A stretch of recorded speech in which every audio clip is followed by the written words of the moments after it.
Vamos abrir a palavra de Deus no livro do profeta Oséias, capítulo 3.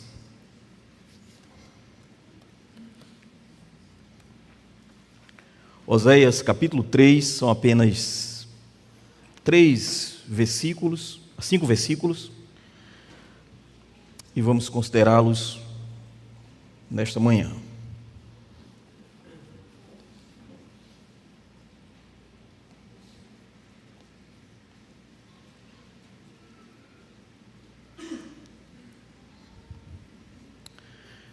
Diz assim a palavra do Senhor: O Senhor me disse: vá outra vez e ame uma mulher que é amada por outro e é adúltera, assim como o Senhor ama os filhos de Israel, embora olhe para outros deuses e amem bolos de passas. Assim comprei-a por 15 peças de prata e 150 quilos de cevada. E eu disse a ela: você vai ficar comigo por muito tempo. Você não deve se prostituir nem se entregar a outro homem. Eu farei o mesmo em relação a você, porque os filhos de Israel ficarão por muito tempo sem rei, sem príncipes, sem sacrifício, sem coluna, sem estola sacerdotal ou ídolos do lar. Depois os filhos de Israel voltarão e buscarão o Senhor seu Deus e Davi o seu rei. E nos últimos dias, tremendo, se aproximarão do Senhor e da sua bondade. Oremos. Senhor Deus amado, nós te somos gratos ao Senhor pela tua palavra, essa palavra que é pura, santa, essa palavra, ó Deus, que é perfeita e que restaura a nossa alma. E suplicamos, ó Deus, que na tua infinita graça, tu, Senhor, faça uso da pregação desta mesma palavra nesta manhã, para instruir a tua igreja, consolar, exortar, edificar, educar o teu povo e chamar pecadores não arrependidos ao arrependimento. Pedimos a Deus a tua bênção sobre esse momento. Pedimos ao Senhor que o Senhor faça uso desta palavra e que esconda o mensageiro por trás da mensagem. E que a glória seja tua e tão somente tua, ó Deus, em nome do Senhor Jesus Cristo. Amém. Em 1857, no estado do Alabama, uma mulher chamada Polly Walsh ingressou em uma ação na Suprema Corte para reivindicar a sua própria liberdade e também da sua filha, Polly, ou Lucy. Polly, no caso a mãe, havia sido mantida ilegalmente como escrava, embora, segundo a própria legislação americana da época, tivesse direito à liberdade, por ter residido em território livre. Depois de anos de batalha judicial, ela venceu a causa, contudo a sua luta não terminou ali. Lucy continuava sendo tratada como propriedade. Então Polly moveu uma nova ação agora para libertar a sua filha. Ela enfrentou nos tribunais, exposição pública, humilhações, e tudo isso ela fez não por interesse próprio, mas movida pelo amor profundo de mãe para resgatar alguém que lhe pertencia por vínculo de amor. A história registra esse episódio como um marco jurídico, porém, acima disso, ele permanece como um testemunho de um compromisso inabalável, um amor que assume o custo, um amor que atravessa a vergonha pública, um amor que enfrenta estruturas degradantes para restaurar a dignidade daquele que ama. E a história humana registra atos assim. raros, custosos e moralmente desconcertantes. Ainda assim, quando abrimos o capítulo 3 do livro de Oséias, nós encontramos algo infinitamente mais profundo, a história de um resgate muito mais profundo. A pessoa a ser resgatada não tem nenhum mérito, não há nenhum direito jurídico a favor desta pessoa. Ainda assim, aquele que a resgata está disposto a se expor publicamente, a sofrer vergonhas públicas, a pagar um preço sacrificial para resgatá-la. O ministério de Oséias se desenvolve na segunda metade do século VIII, nos últimos turbulentos anos do Reino do Norte de Israel. Como nós sabemos, o reino foi dividido entre o Reino do Sul e o Reino do Norte. E o Reino do Sul, Judá, e o Reino do Norte, Israel. E o ministério de Oséias se desenvolveu durante esse período que era os anos finais do Reino do Norte. Portanto, o Reino de Israel. Foi um período de grande prosperidade econômica sob Jeroboão II, mas também de profunda decadência moral e espiritual, porque uma coisa sempre está ligada à outra.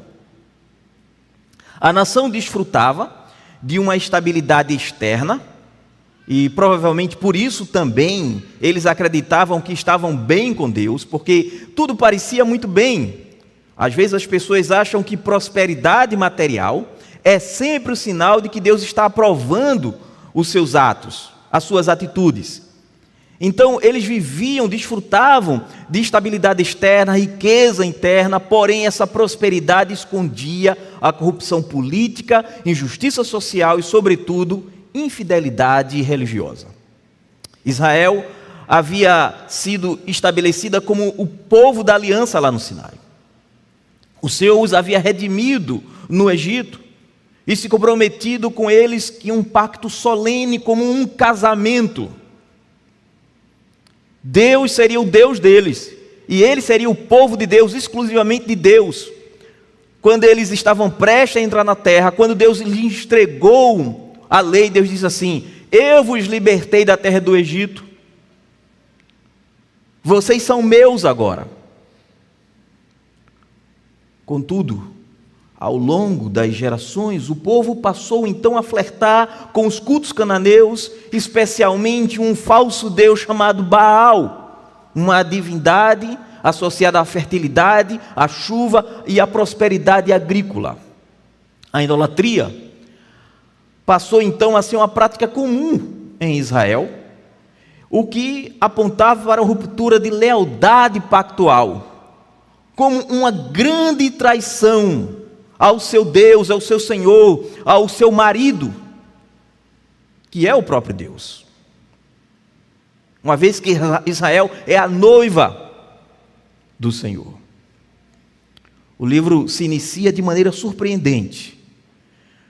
Oséias capítulo 1, o Senhor ordena ao profeta que tome para si uma mulher caracterizada como prostituta, ou mulher de prostituição. O casamento do profeta, aqui a menção a este casamento não é um mero detalhe biográfico, porque a vida doméstica de Oséias vai então se tornar uma mensagem encarnada, como se fosse um sermão ilustrado. O seu lar passa a ser o palco da revelação divina a respeito do relacionamento entre Deus e o povo de Israel. E os nomes dos filhos que nascem desse relacionamento carregam um peso teológico e um peso histórico, como Jezreel, uma referência histórica a uma grande tragédia, a um derramamento de sangue. O nome é dado para apontar que Deus iria espalhar o próprio povo de Israel como palha. Lo-ruama era um outro nome que foi dado, dizendo então que o povo, que Deus não iria mais se compadecer do povo. E Lo-amim, quer dizer, vocês não são mais meu povo, não serão mais meu povo. Cada nome anuncia um juízo, uma ruptura e rejeição. Era como se, quando o povo então olhasse para os filhos de Oséias andando pelas ruas, eles fossem então lembrados da mensagem do próprio Oséias, do sermão do próprio Oséias. Cada nome anunciava o juízo de Deus contra aquela nação. O drama familiar de Oséias espelha o drama nacional. Israel rompeu a aliança, Israel agora iria colher as consequências. E no capítulo 2 de Oséias, a linguagem se torna ainda mais intensa. O Senhor fala como um esposo traído. Ele expõe a infidelidade de sua esposa, denuncia a sua busca por outros amantes e revela as consequências dessa escolha. E tudo isso Oséias faz falando do seu próprio relacionamento com a sua esposa Gomer. Contudo, em meio às declarações de disciplina, de juízo, nós vamos encontrar uma promessa surpreendente. É dito então que o Senhor atrairá novamente Gomer ao deserto e falará ao seu coração e restaurará os termos da aliança. O deserto, que fora lugar de provação no Êxodo, torna-se novamente um cenário de recomeço. A narrativa revela que o relacionamento pactual não é descartado com leviandade.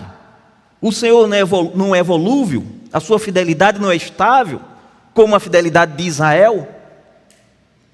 Até que chegamos então ao capítulo 3. E aqui encontramos um texto breve, porém profundo. Os versículos de 1 a 5 funcionam então como um fechamento da secção inicial do livro, que vai do capítulo 1 ao capítulo 3, mas também como uma síntese dramática da mensagem profética. O Senhor ordena novamente que Oséias ame a sua mulher. Sim, a mesma que o traiu, a mesma que o trocou pelos amantes. E agora ela é descrita como alguém que pertence a outro, que se encontra em uma situação de degradação. O texto não detalha os caminhos que a conduziram àquela condição. Sabemos apenas que as suas escolhas levaram a um estado de dependência e de exposição pública. E o profeta então é chamado para agir como parte ativa deste drama. E a ação que se segue é pública, concreta e embaraçosa, como veremos. Há um preço envolvido, uma transação, uma restauração de pós-conjugal dentro dos parâmetros definidos. E para os ouvintes originais de Oséias, a conexão era inevitável.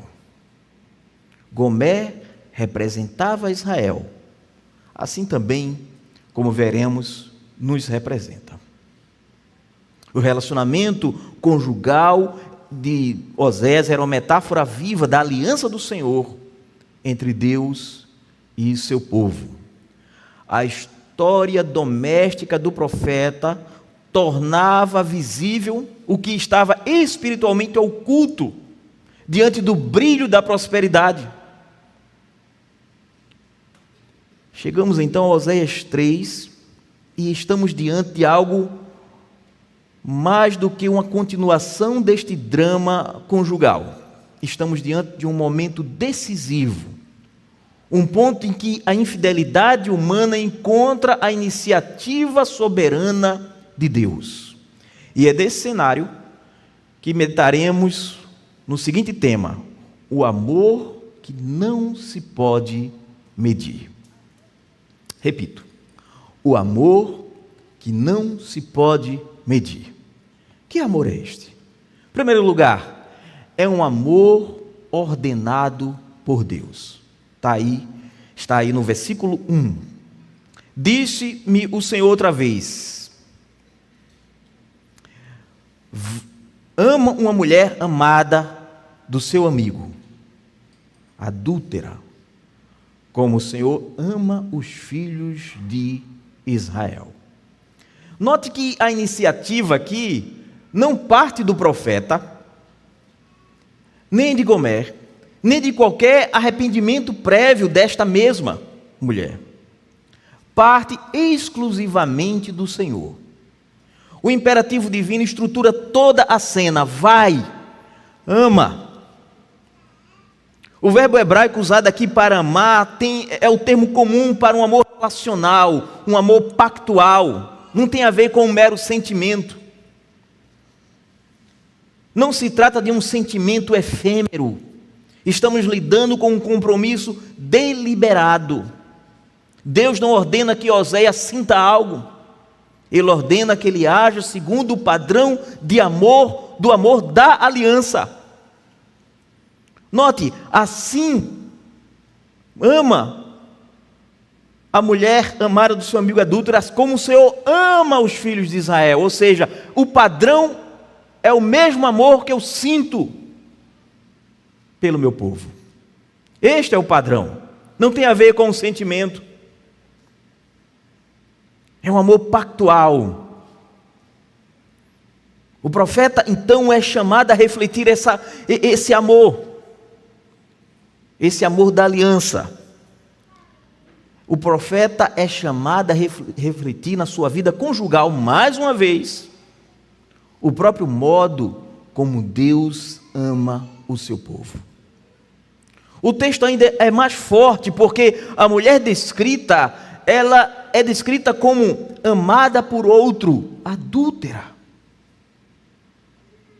A estrutura da frase indica que no momento da ordem, ela ainda pertencia a outro, estava em outro relacionamento, uma mulher que não estava arrependida. Não se tratava de alguém que estava arrependido, que estava voltando, mas uma mulher que estava envolvida em infidelidade.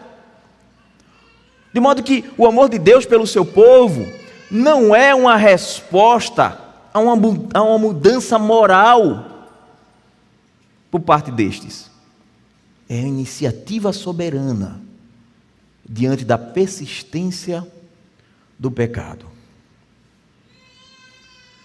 E ele diz assim: como o Senhor ama os filhos de Israel. Aqui está a chave hermenêutica do versículo. O casamento de Oséias não é um fim em si mesmo.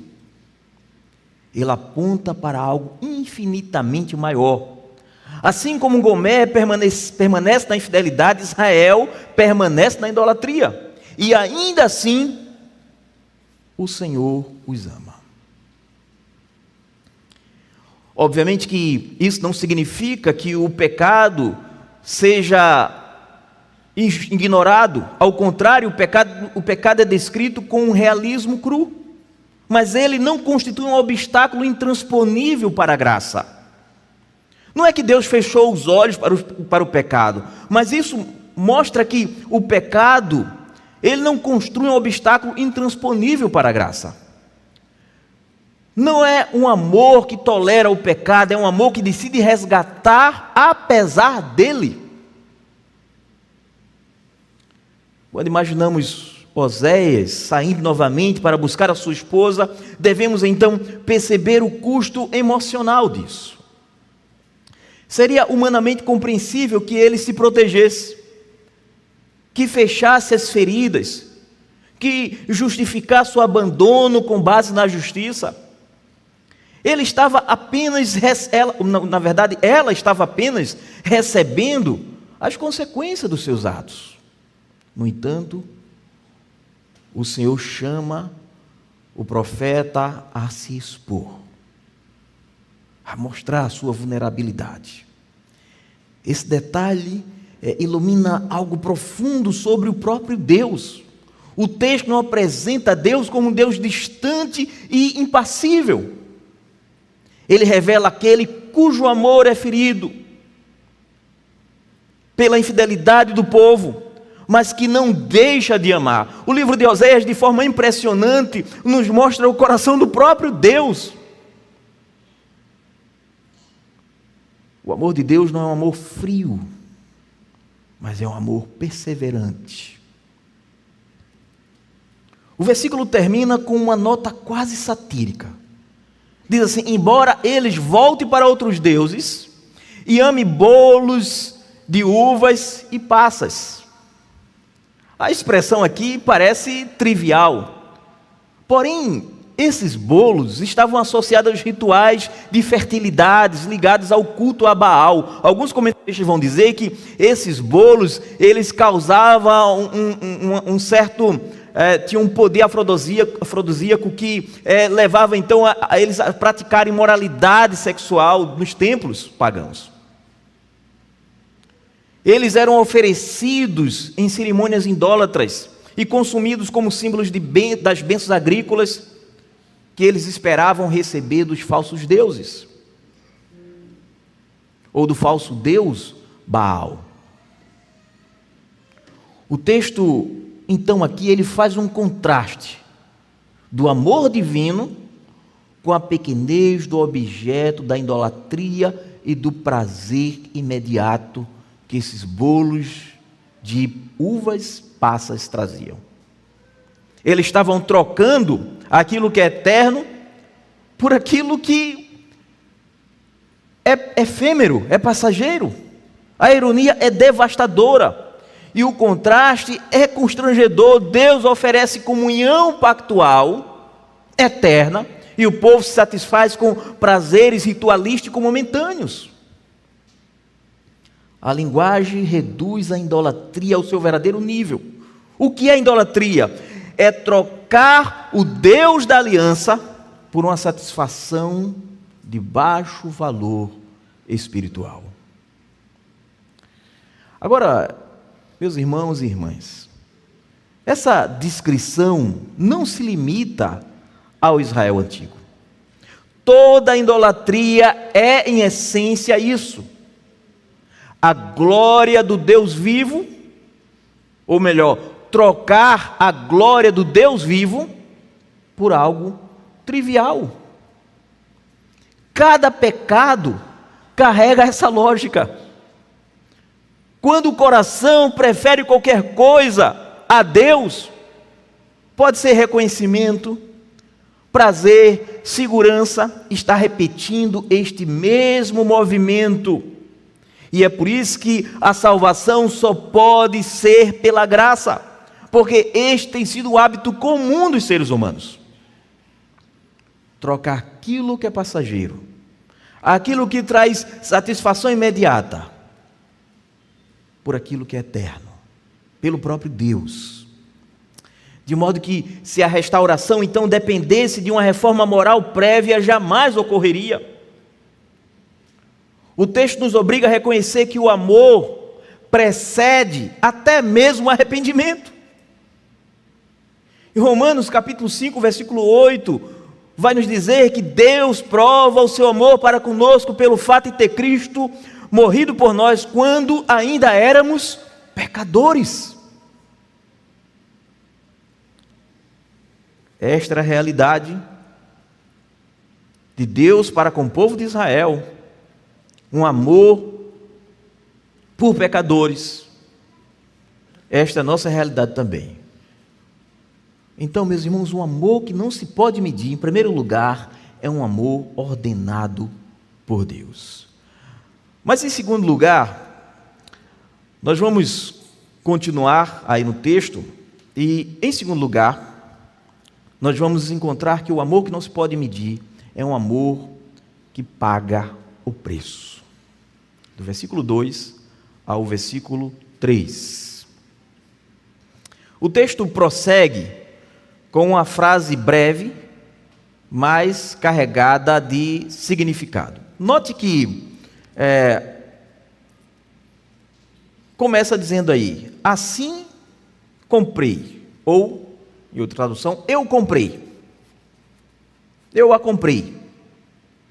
Não nos é dito, na verdade, como é que Gomer ela chegou àquela situação. Que situação? Situação de escrava. Ela estava sendo vendida. ali como escrava, e nós não sabemos como é que ela chegou naquela situação, presumivelmente por dívidas, e aí ela foi reduzida a escrava. O pecado sempre faz isso, promete prazer e entrega degradação. Aqueles que pareciam ser seus amantes revelam-se incapazes de sustentá-la, e ela agora está nessa situação. Sempre é assim o pecado. Ele promete autonomia e entrega a escravidão. Promete satisfação e entrega a vergonha. Leva-nos sempre mais longe do que nós pretendíamos ir. E nos deixa mais pobre do que imaginávamos ser. A mulher que abandonara o casamento, agora está no mercado, exposta como uma mercadoria. Imagina a cena. O movimento descendente é claro aqui, da casa da aliança para a praça da vergonha. Oséias, o marido traído, agora deve pagar por ela. O verbo hebraico usado aqui no versículo 2, no sentido de adquirir, comprar, descreve uma transação real. Ou seja, não é uma metáfora. Foi pago um preço concreto. 15 ciclos de prata e 1,5 homero de cevada. Um valor que aproxima-se de 30 ciclos, preço médio de um escravo, segundo o Êxodo 21:32. A ironia aqui é muito cruel. Aquela que fora esposa da aliança é tratada agora como uma escrava comum. Este é o preço para um escravo comum. Devemos imaginar o peso daquela cena. Se os mercados israelitas seguiam padrões semelhantes ao mundo antigo, o leilão então envolvia uma exposição pública. A humilhação era econômica e social. Ao entrar naquele espaço, Oséias então compartilha da vergonha dela. E ele não a compra discretamente, mas ele compra publicamente. Essa menção aí de 15 ciclos de prata e 1,5 homero de cevada, cevada que era uma espécie de grãos que era muito comum entre as pessoas mais pobres, significa que Oséias dá tudo o que tinha. O dinheiro e ele raspa o tacho para pagar, é um sacrifício que ele faz para poder comprar a sua esposa de volta. Uma humilhação terrível. Imagine as pessoas olhando e dizendo: olha lá o profeta, olha o profeta. Isso lhe constrange.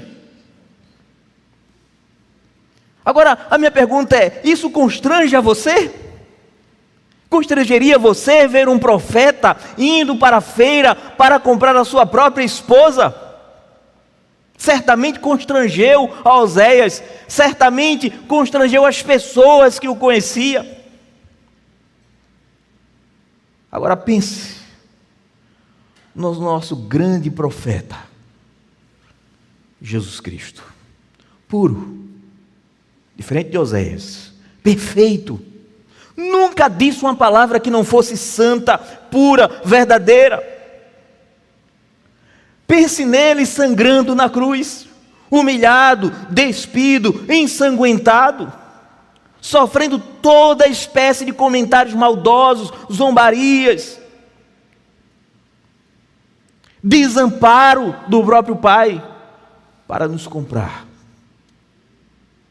para nos redimir. Nos comprar, na linguagem de Pedro, por preço. Porque é isto que está por detrás desta cena. É para isto que aponta este evento histórico, para um outro evento histórico ainda muito maior. Mas voltemos então para o 8º século. Podemos imaginar aqui os lances sendo feitos. Cada valor oferecido, o preço sobe. O corpo que antes era objeto de prazer ilícito, agora é objeto de transação econômica. Como eu já falei, esse detalhe da cevada é significativo. A parte do pagamento não era apenas prata, mas era cereal. Um sinal de que os recursos de Osés estavam no fim.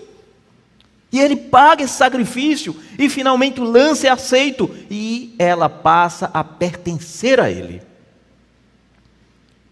E há um detalhe teologicamente significativo aqui. Ela já pertencia a ele por direito matrimonial. O pecado não anulou a aliança, mas a fidelidade exigiu uma redenção. Essa é a lógica da graça. Deus não resgata aquilo que nunca lhe pertenceu. Ele redime o que é seu por eleição, antes da fundação do mundo, mas que se alienou pelo pecado. Podemos imaginar o momento em que Gomer percebe a identidade de quem a comprou. A voz que ecoava entre os lances lhe era familiar.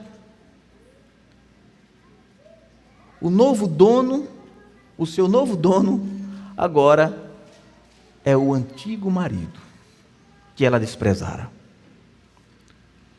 Mas não há gritos de condenação por parte deste marido, pois nenhuma condenação há. O preço foi inteiramente pago e foi aceito. Não há exposição pública de culpa. Do ponto de vista da justiça da época, Oséias tinha um direito legal sobre ela, e com propriedade adquirida poderia exercer a autoridade punitiva. Dizia: agora você vai pagar por todos os males, por todas as ofensas que você me fez. A cultura da época lhe permitia agir com severidade para reivindicar vingança. Poderia descartá-la novamente depois de uma punição. Mas aqui é que brilha a graça. Ele a cobre, a conduz para fora, ele a chama novamente para um relacionamento, e disse: tu esperarás por mim muitos dias, não te prostituirás, nem serás de outro homem, assim também eu esperarei por ti. Está aí no versículo 3. A brevidade da expressão aqui, no hebraico pode ser traduzido assim: tu serás para mim e eu serei para ti. A brevidade carrega aqui a força pactual, que lembra as fórmulas da aliança: eu serei vosso Deus e vós sereis meu povo. Agora, note que o texto não sugere uma tolerância provisória, mas sugere uma restauração ordenada, porque há um período de reconstrução por muitos dias. O paralelo com o versículo 4 indica que esse tempo corresponde em nível nacional ao exílio de Israel. Assim como Gomer passaria por um período de abstinência e reorientação, Israel passaria por um tempo de disciplina purificadora. Isso é importante teologicamente. A redenção não é apenas uma libertação da culpa, é uma libertação também do poder do pecado.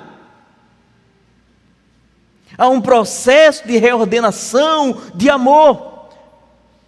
É um processo de restauração de um amor que foi corrompido.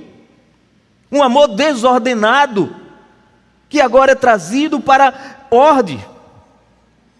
Um amor que paga o preço é também um amor que estabelece santidade. Esse processo começa agora, para nós crentes, e é concluído com o retorno do noivo.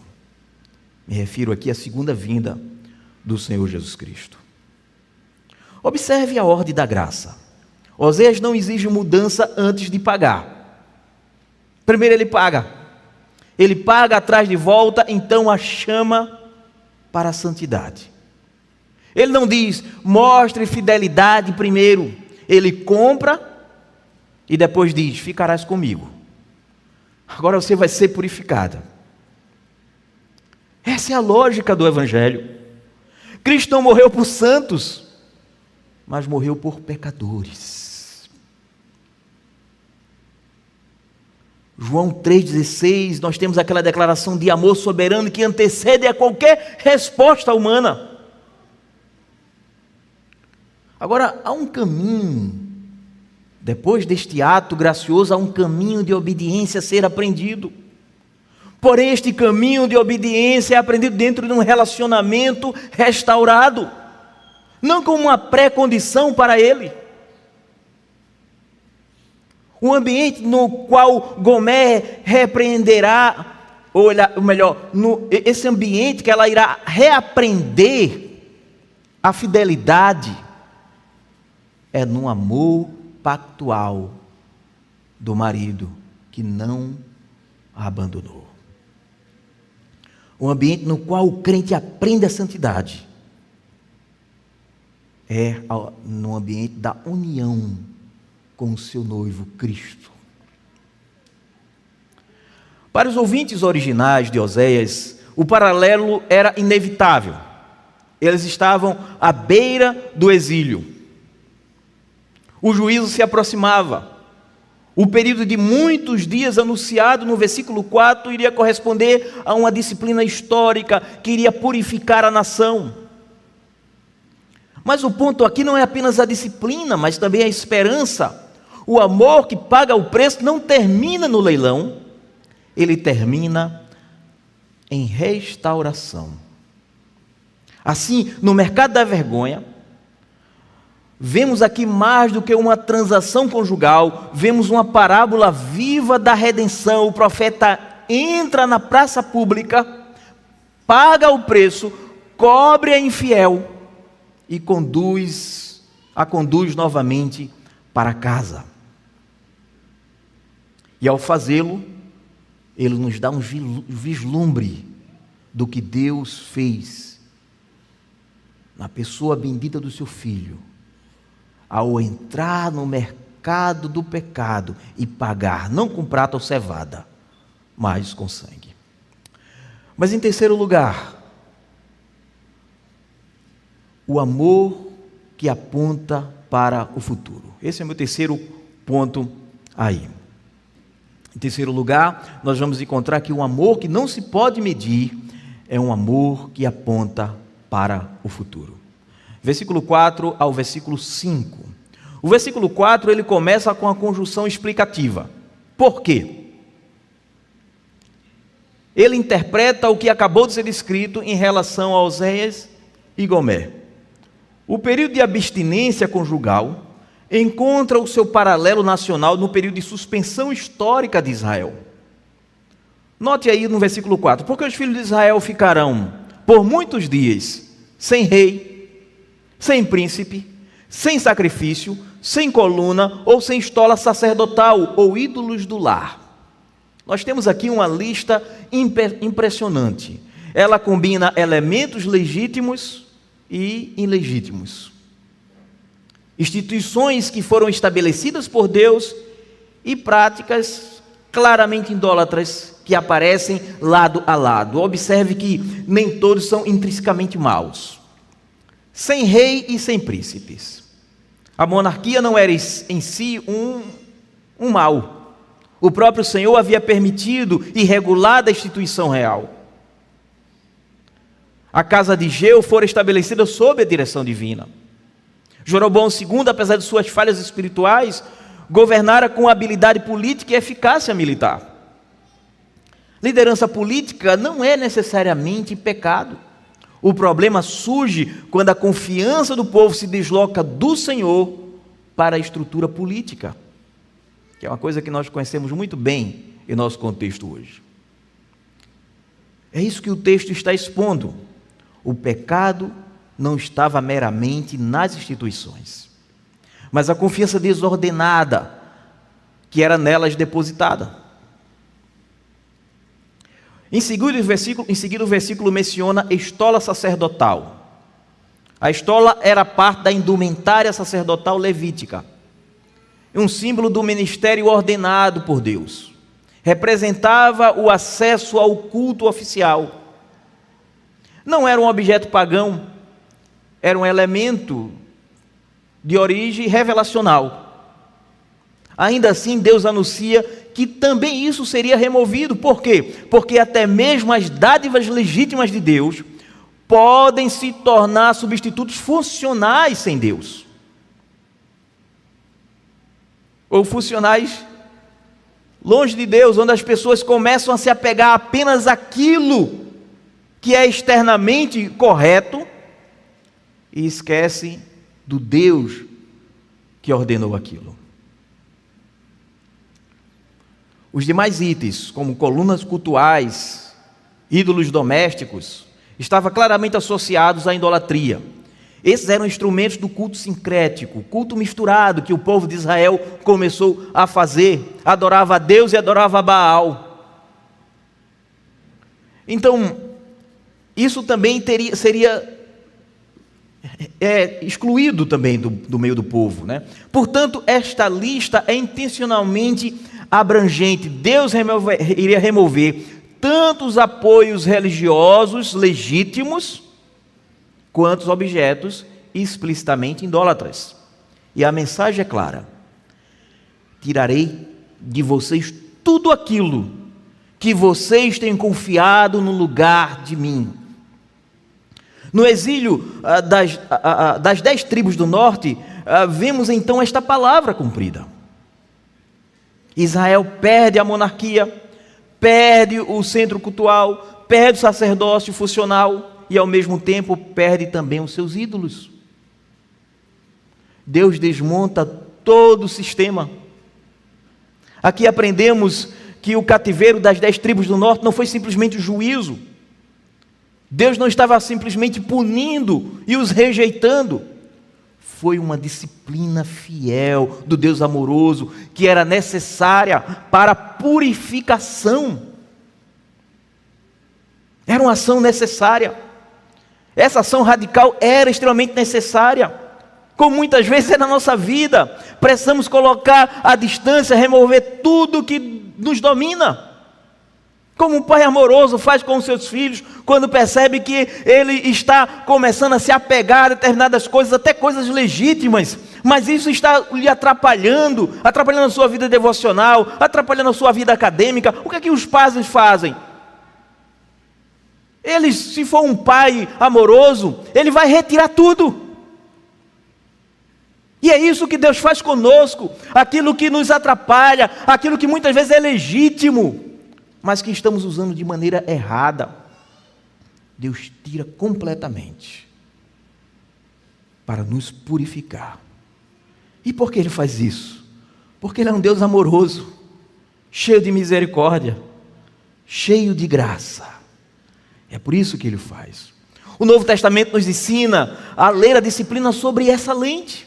Em Hebreus 12, versículo 10, diz que como qualquer bom pai, Deus nos disciplina para o aproveitamento, a fim de sermos participantes de sua santidade. É isso que Deus quer. O ponto final da nossa salvação não é apenas a justificação, mas é também a santificação e, finalmente, a glorificação. A palavra de Deus diz que sem santidade ninguém verá o Senhor, e todos aqueles que foram justificados serão santificados.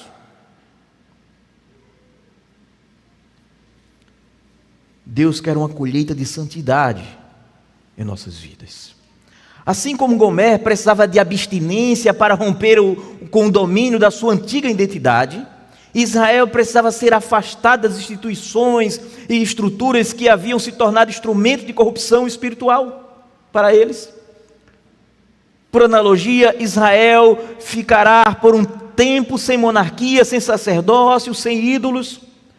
Quando seu período de provação terminar, a idolatria nunca mais retornará.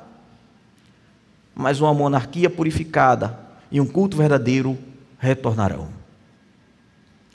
Assim como Israel seria disciplinada por meio de um longo exílio, em consequência real do seu pecado, Deus também usa as provações para purificar o seu povo hoje.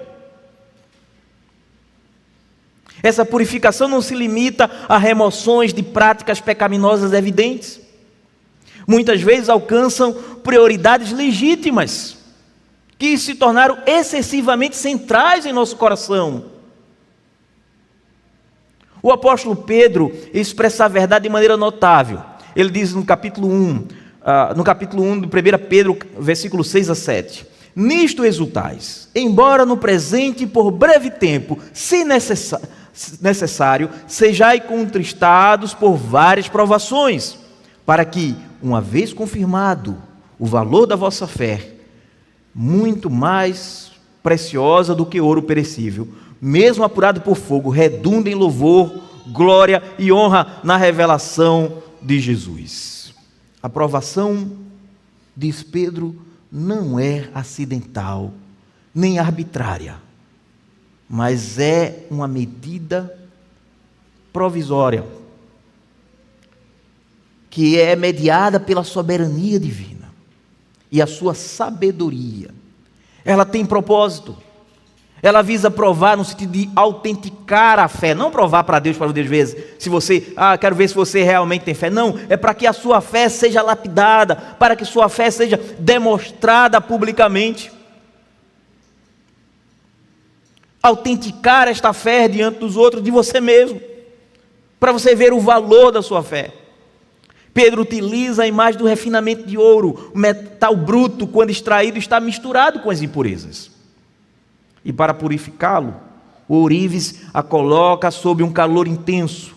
O fogo então faz subir à superfície a escória oculta. Depois de removida, o processo é repetido. O ouro novamente é aquecido, novamente tratado, até que as impurezas sejam progressivamente eliminadas. O ponto culminante do processo não é apenas a remoção da escória, mas é a manifestação da pureza. Diz-se que o ourives sabia que o ouro estava purificado quando ele podia ver refletido no ouro o próprio rosto dele. A analogia é que Deus não nos prova para nos destruir, mas para revelar a forma autêntica da nossa fé, a autenticidade da nossa fé. As provações expõem o que está oculto, revela onde ainda confiamos em nós mesmos e nos conduz a uma dependência profunda da graça de Deus. E nos ajuda a responder a pergunta frequente: o que Deus está fazendo nesta provação? Nós não recebemos uma revelação específica sobre cada circunstância. Nós não sabemos porque cada pessoa está sofrendo especificamente, mas nós sabemos de algo que a Escritura revela. Deus está purificando os seus filhos, moldando o seu caráter, está produzindo nele perseverança, está removendo aquilo que concorre com a primazia de Cristo. Pode ser uma destas coisas ou todas essas coisas juntas. Mas há ainda um aspecto público da purificação. Quando um crente atravessa o sofrimento com confiança serena na soberania de Deus, seu testemunho adquire um peso. As palavras de fé que antes pareciam comuns tornam-se convincentes quando sustentadas e suportadas pela dor. E Deus é glorificado. A provação nesse sentido torna-se um palco para a glória de Deus. Mas acima de tudo, o objetivo não é simplesmente um impacto externo, e sim uma transformação interna.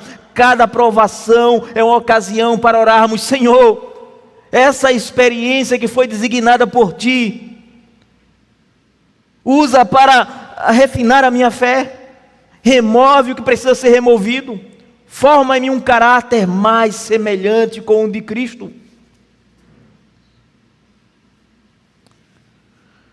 Mas, voltando aqui para Oséias, Oséias anuncia que chegaria o momento em que aquele longo processo de disciplina e refinamento alcançaria o seu propósito. o exílio teria um fim determinado por Deus, e o seu resultado seria visível: um retorno em fé. Veja aí o versículo 5. Depois tornarão os filhos de Israel e buscarão o Senhor, seu Deus, e a Davi, seu rei. E nos últimos dias, tremendo, se aproximarão do Senhor e da sua bondade. Depois de indicar que a disciplina não é a etapa final da história, Oséias diz: voltarão, que traduz aqui o verbo shuv, carregando o sentido pactual, de retorno, de arrependimento, de conversão. Não se trata aqui de uma mera reorganização nacional, mas haveria de fato uma restauração espiritual. Buscarão, revela a intencionalidade renovada. O coração, antes disperso por muitos amantes, volta-se novamente para o seu único Senhor. Deliberadamente, a idolatria é abandonada, as falsas seguranças são removidas. Israel aprenderia que o que sempre fora verdadeiro, a sua existência dependia inteiramente da sua relação pactual com Deus, da graça desse próprio Deus. O exílio ensinaria aquilo que a prosperidade estava ocultando. A única esperança estava no próprio Deus. O texto afirma que eles viriam tremendo ao Senhor e a sua bondade. A expressão aqui, tremendo, aqui não descreve um pavor destrutivo. O termo hebraico descreve uma reverência humilde, um reconhecimento humilde. A disciplina teria então produzido sensibilidade espiritual, essa sensibilidade que havia sido anestesiada com tantas coisas que lhe estava rodeando, com tantos amantes. Agora ela foi jogada fora, essa insensibilidade, e foi restaurada a sensibilidade espiritual.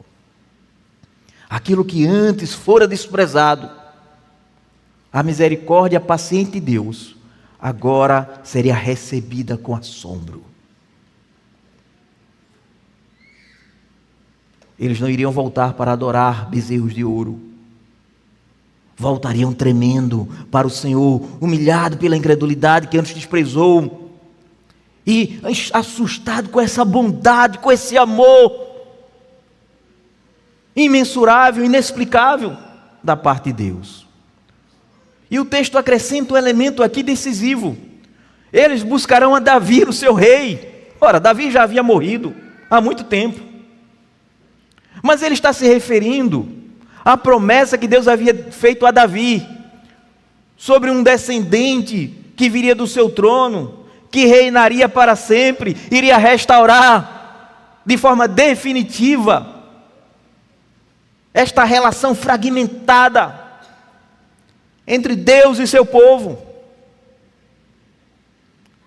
Eles buscariam a Davi com humildade. Obviamente que isso tinha uma implicação histórica, porque o reino era dividido, então eles tinham se afastado, eles tinham outros reis que não eram da linhagem de Davi, mas eles seriam tão humildes que ele iria reconhecer a própria linhagem que Deus escolheu, e não um falso rei. Uma submissão legítima. E o texto nos diz que isso aconteceria nos últimos dias. Que últimos dias são esses? Os últimos dias anunciados pelo profeta. É aqueles últimos dias que fora anunciado mais tarde pelo Pedro, se referindo à obra de Cristo. Quando Pedro diz assim: o que está acontecendo aqui em Pentecoste é aquilo que foi anunciado pelo profeta Joel. Mas ele podia ter dito aquilo que foi pronunciado pelo profeta Oséias. O início do reinado do Cristo,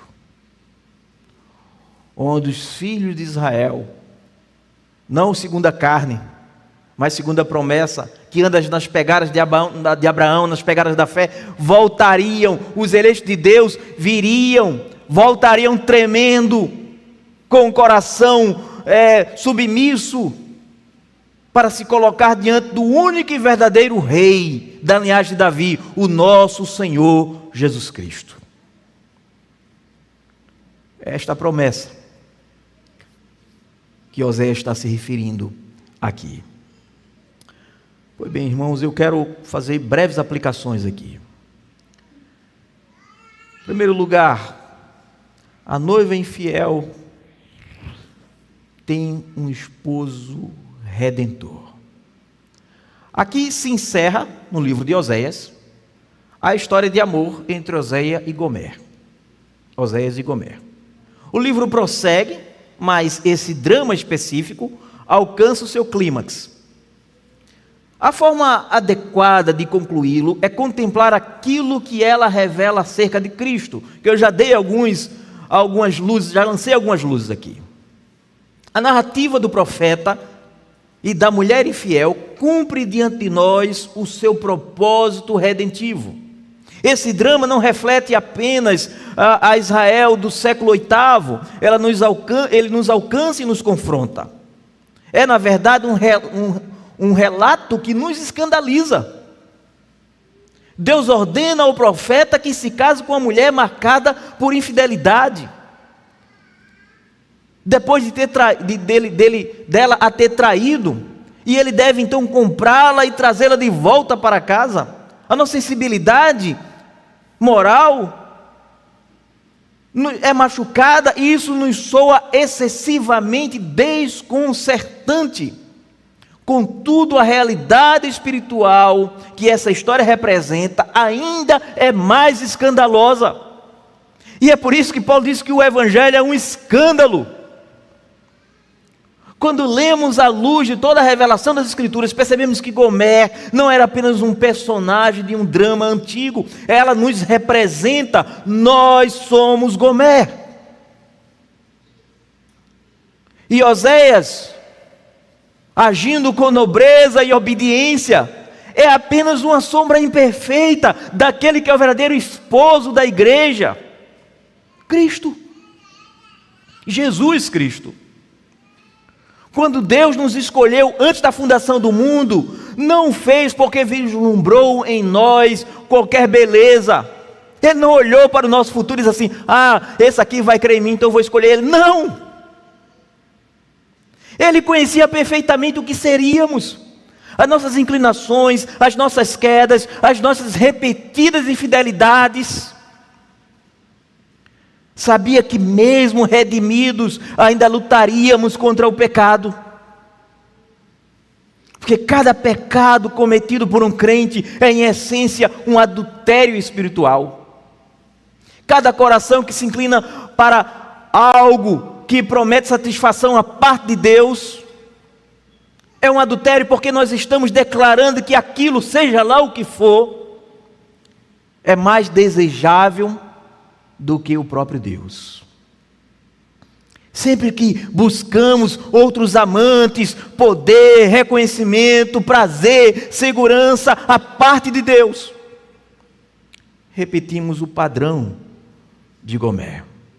E ainda assim, quando Deus nos escolheu, Ele já sabia de tudo isso, conhecia o custo, e mesmo assim decidiu fazer-nos recipiente de sua graça. Como escreveu o apóstolo Paulo: Ele vos deu vida, estando vós mortos nos vossos delitos e pecados. A iniciativa partiu dele, quando nada havia em nós que nos justificasse. A ordem dada a Oséias nos causa espanto, mas o Evangelho é muito mais assombroso. Um Deus santo, justo, que ordenou um profeta amar uma esposa infiel, é o mesmo Deus que decidiu tomar para si um povo infiel. E o fez sabendo plenamente o preço que seria pago. A saber, a morte do seu próprio filho. Segunda coisa que aprendemos aqui é que esse grande amor de Deus, esse amor imensurável, é provado na cruz do Calvário. Porque eu digo isso porque muitas vezes nós passamos por dificuldades, por apertos, por coisas difíceis, pensando assim: acho que Deus não me ama. Mas todo esse episódio aqui aponta para a cruz do Calvário. Todo esse episódio encontra a sua explicação definitiva em Romanos capítulo 5, versículo 8, por exemplo. Deus prova o seu próprio amor para conosco pelo fato de ter Cristo morrido por nós, sendo nós ainda pecadores. É assim que Deus nos amou enquanto éramos pecadores. Cristo morreu por nós. Do ponto de vista a partir do qual devemos contemplar a cena do leilão, não é de Oséias, mas de Gomer.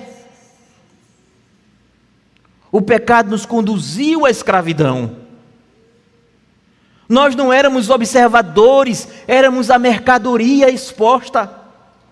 O leilão não é uma metáfora distante, é uma descrição espiritual da nossa situação antes de Cristo. O pecado nos havia colocado à venda, e o preço exigido era justiça, uma justiça perfeita, e somente um poderia pagá-lo. Mas para pagá-lo, ele deveria entrar na praça e passar por um processo de humilhação terrível. E Cristo ofereceu o seu próprio sangue. Não houve lance maior. E assim então pertencemos a Ele. Aquele que nos comprou não nos deixa em nossa vergonha. Ele nos reveste de sua justiça, remove os trapos de culpa e nos cobre com a sua justiça perfeita. O esposo pagou o preço estabelecido e agora está unido conosco, nos restaurando até aquele glorioso dia, quando finalmente Ele voltar para nos receber sem mácula, sem ruga, receber a sua igreja. Por fim, volte ao esposo perfeito. Eu li recentemente o testemunho do Dr. Richard Phillips sobre a sua conversão. É um pastor presbiteriano norte-americano. Deus usou exatamente esse texto, dizia ele, para chamá-lo ao arrependimento e fé. E ele dizia o seguinte: eu não tinha ido à igreja naquela noite esperando render a minha vida a Jesus, mas ouvindo o reverendo Boyce expor o leilão da pecadora Gomer, percebi que o que era verdade sobre ela, era verdade sobre mim. Eu havia sido comprado pelo mundo, pelo pecado, pelo orgulho, pelo prazer. E a única maneira de eu ser livre, não apenas liberto, mas justificado diante de Deus, era respondendo em fé e rendendo meu coração ao Salvador que tanto me amou. Quando eu li esse testemunho, eu reconheci que essa também é a minha história e a sua história. Eu lhe asseguro, é também a sua história. Se você já percebeu que o salário do pecado é a morte, se você compreendeu que o pecado não apenas mancha a sua consciência, mas o coloca sobre a justa ira de um Deus santo, se você já percebeu isso, o caminho não é o desespero, mas é contemplar a Cristo, aquele que derramou o seu sangue e que remove a culpa de todos aqueles que se achegam a Ele em arrependimento e fé e assume a nossa vergonha. Você já imaginou um amor maior? Um amor maior do que esse? Não há. Porque se você que está me ouvindo até agora, e se você compreendeu esta mensagem, e você permanece indiferente, saiba que não será para você este amor, Mas o que está sobre você é a justa ira e juízo de Deus. Mas se você então reconhecesse como alguém vendido ao pecado, mas ao mesmo tempo reconhecer que este bom esposo, esse redentor, que entrou na praça da humilhação, passando todo tipo de humilhação, para lhe resgatar, tem justiça suficiente para cobrir todas as suas injustiças, você não somente conhecerá este amor, mas você desfrutará dele e será purificado nele. Que Deus o abençoe.